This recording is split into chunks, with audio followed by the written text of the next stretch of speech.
এখনো সেভাবে বর্ষা শুরু না হলেও মাঝে মধ্যেই ঝড় বৃষ্টিতে শিলিগুড়ি সহ উত্তরবঙ্গের জেলাগুলির বিভিন্ন এলাকায় বিদ্যুৎ সরবরাহের ক্ষেত্রে সমস্যা দেখা দিচ্ছে। কখনো ট্রান্সফরমার বিকল হচ্ছে, আবার কখনো গাছ পড়ে তার ছিঁড়ে এলাকায় বিদ্যুৎ বিচ্ছিন্ন হয়ে যাওয়ার মতো ঘটনা ঘটছে। এই পরিস্থিতিতে রাজ্যের বিদ্যুৎ মন্ত্রী অরূপ বিশ্বাসের নির্দেশে জেলার গ্রাহকের বিদ্যুৎ পরিষেবা সঠিক রাখতে ও বৈদ্যুতিক দুর্ঘটনা এড়াতে আধিকারিকদের নিয়ে বৈঠক করলেন বিদ্যুৎ দপ্তরের executive director distribution Parthapratim Dutta.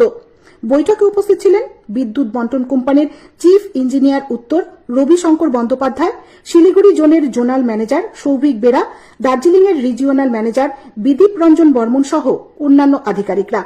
অতিরিক্ত কর্মী ও যন্ত্র সামগ্রী নিয়ে যাতে কোনো সমস্যা না হয় তার নির্দেশ দেওয়া হয়েছে।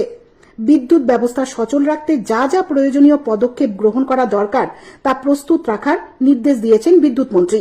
অতিরিক্ত গাড়ি, যন্ত্রপাতি ইত্যাদি জেলাগুলির বিভিন্ন জায়গায় মজুত রাখতে বলা হয়েছে। 24 ঘন্টা মোবাইল ভ্যান পরিষেবা মজুত রাখতে হবে, সেই কারণে অতিরিক্ত মোবাইল ভ্যান রাখা হচ্ছে। প্রত্যন্ত এলাকায় যাতে কর্মীরা পৌঁছান সেদিকে নজরদারি রাখা, সাধারণ মানুষ ও কর্মীরা যাতে দুর্ঘটনার কবলে না পড়ে সেদিকে নজর রাখতে হবে। কন্ট্রোল রুম খোলা রাখতে বলা হয়েছে। পুরো ব্যবস্থাপনা দুর্গাপুজো পর্যন্ত চলবে বলে বিদ্যুৎ দপ্তর সূত্রে জানা গিয়েছে।